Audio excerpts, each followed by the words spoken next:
Magandang araw po sa lahat. Ako po si Ramsey Fabian mula sa grade 11 at ang aking presentasyon at tungkol sa interactional na wika.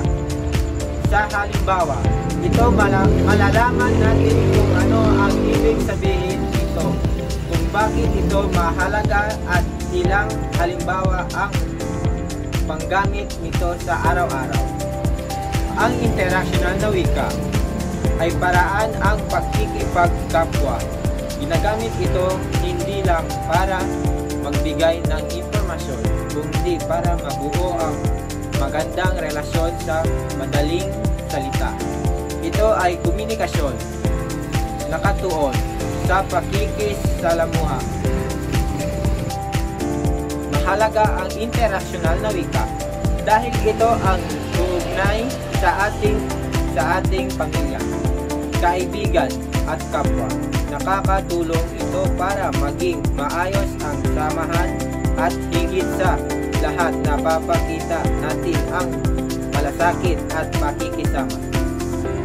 May mga katangian ang interactional na wika. Una, madalas itong gamitin sa casual o simpleng usapan. Ikalawa, kasama rito ang pagbati, biro at kamustahan. Ikatatlo, ito ay nakabantay sa personal na relasyon ang nag-uusap. Maraming sitwasyon kung saan ginagamit ang interactional na wika. Sa bahay, ito ay makikita sa kwentuhan, ang pamilya sa paaralan, sa simpleng usapan at tawanan. Ang mga mag-aaral sa lipunan naman sa pagbati o simpleng kwento sa mga kaibigan o kapitbahay. Upang maging maayos ang interactional na wika, mahalaga ang katibong pakikinig. Dapat din gumamit ng mahalagang na pananalita at pinaka-importante langit at may respeto sa kausap. Subalit, may mga hamon din sa paggamit ng interactional na wika.